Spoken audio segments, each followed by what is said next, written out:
अतुल शेठ बेनके हे जुन्नर शहरात थांबू नये एवढा वेळ जुन्नर शहरासाठी दिलेला आहे।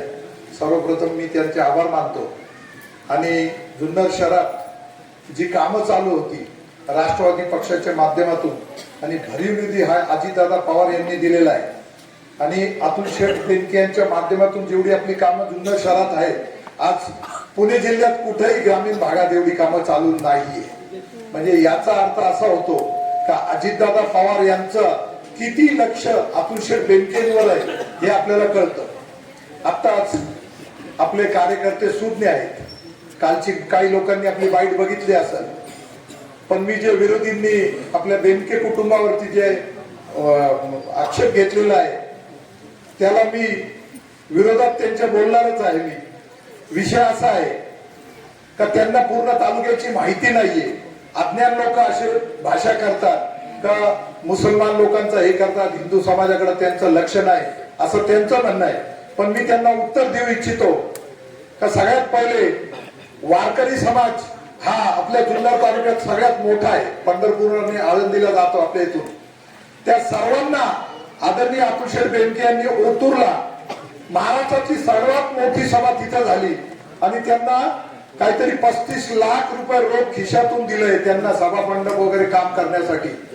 तर मी अशा माणसाचा सगळ्यांनी टाळ्या वाजवून सत्कार करावा, कारण की अतुल शेठ बेनके हे हिंदू समाजासाठी किती हिरारीने झटतात हे हा एक जिवंत उदाहरण आहे। दुसरी गोष्ट अशी आहे की जे जुन्नर शहरात आज आपण 12 ज्योतिर्लिंग बघतो, एवढं देवधर्म आपण करतो। जुन्नर शहरात छत्रपती शिवाजी महाराजांच्या जन्माने पावन झालेला आहे। मी त्या विरोधकांना सांगू इच्छितो का आजपर्यंत इतिहासातला सगळ्यात जास्त निधी देवांवर टाकणारा नेता म्हणजे आदरणीय अतुल शेठ बेनके हाच होऊ शकतो, बाकी कोणी होऊ शकत नाही। आणि तुम्हाला लाज वाटायला पाहिजे, तुम्ही जेव्हा आक्षेप घेताय तुम्ही केलं काय देवासाठी, कुठल्या देवासाठी काय काय केलेलं आहे हे दाखवा। अरे आपसातली भांडणं करता करता 8 दिवस गेली तुमची, तुमचा एकमेकांवरती विश्वास नाही, एकमेकांच्या विरोधात एबी फॉर्म घेऊन फिरतायत। हा पहिले देतो का मी पहिले देतो, आणि तुम्ही तालुक्याला काय न्याय देणार, तुम्ही शहराला काय न्याय देणार?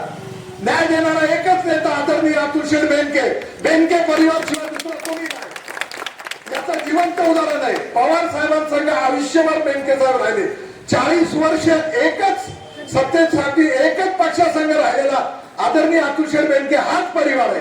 अहो रोज तुम्ही पक्ष बदलताय आणि तुम्ही निष्ठेची गोष्ट करताय। सगळीकडे काय चाललंय, सगळीकडे भरी राम मंदिरला जुन्नर शहरातून आणि जुन्नर तालुक्यातून 1 लाख रुपयाचा निधी देणारा माननीय अतुल शेठ बेनके हाच उमेदवार आहे आपल्या इथून।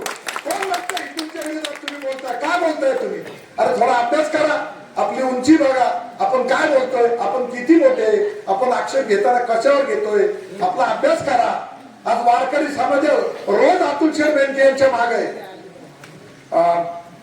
कोंडाजी बाबा डेरे हे कोणी स्थापन केलं जुन्नर शहरात? माननीय अतुल शेठ बेनकेंचे वडील या तालुक्याचे भाग्यवे जाते बेनके साहेबांनी केलं, सगळा निधी त्यांचा आहे। अहो तुम्ही त्याचा सभा मंडप दिला, तुम्ही कुठे होते? जैन समाजाला 1 कोटी दोन्ही समाजाला दिले, तुम्ही कुठे आहे? फक्त आक्षेप घ्यायला, फक्त बोलायला, हिंदू लोकांची मतं आम्हाला पडतील। अहो हिंदू समाज मुस्लिम समाज आता शून्य झालेला आहे, लोकांना कळायला लागलं जातीवाद हा आता राहिलेला नाही। काही झालं तर जुन्नर शहराचा भ्रमनिरास झालेला आहे आणि तो आज मागच्या निवडणुकीत लोकांना कळलेला आहे। म्हणून आज अतुल शेठ बेनके यांच्या मागे जुन्नर शहर अख्खा पळत आहे। हा तुम्ही आम्ही बघितलेला जिवंत उदाहरण आहे। त्यांचे किती आक्षेप काय हे बोलत बसण्यापेक्षा काम करणारा 24 तास नेतृत्व आपलं असं आहे की 24 तास लोकांसाठी धावणारा। अहो जेव्हा कोरोनाचा काळ आलता अतुल शेठ बेनके पुण्यात थांबून होते। आमच्या इथून 25 ते 30 पेशंट आम्ही पाठवलं, त्यांना पलंग भेटत नव्हतं, खाट भेटत नव्हतं। कुठेही फोन केला का अतुल शेठ म्हणायचं या हॉस्पिटलला जा, तिथं तुमचं काम झालेलं आहे। ते कुठले इंजेक्शन होते रेडीजचे ते भेटत नव्हते। तहसीलदारांना साहेबांनी सूचना केल्या, जिल्ह्यात सगळ्यात जास्त ते इंजेक्शन आपल्या तालुक्यात आले, कोणामुळे? अतुल शेठ मुळे आले। अरे त्यावेळेस साहेबांनी विचार केला का हा आपल्या पक्षाचा ना, हा तुमचा आहे, हा आमचा आहे? अरे आक्षेप घेताना जरा विचार करून घ्या, कुठेही काय बोलतोय आपण। अरे तुम्ही शनी मंदिरापाशी, शनिदेव हा आपल्या सगळ्यात मोठा देव, त्याला निधी किती दिला? दोन्ही मंदिरांना निधी दिलाय जुन्नर शहरात, सगळीकडे साहेबांनी निधी दिलाय। 11 कोटी रुपये हे हिंदू धर्मावरती निधी म्हणून अतुल शेठ बेनकेंनी फक्त हिंदू समाजावर दिला, मंदिरावर दिला. अजून काय पाहिजे आपल्याला? बाकीचे तर वेगळे आहे साहेब. तुम्ही विचार करा, सगळं शून्य जनता आहे.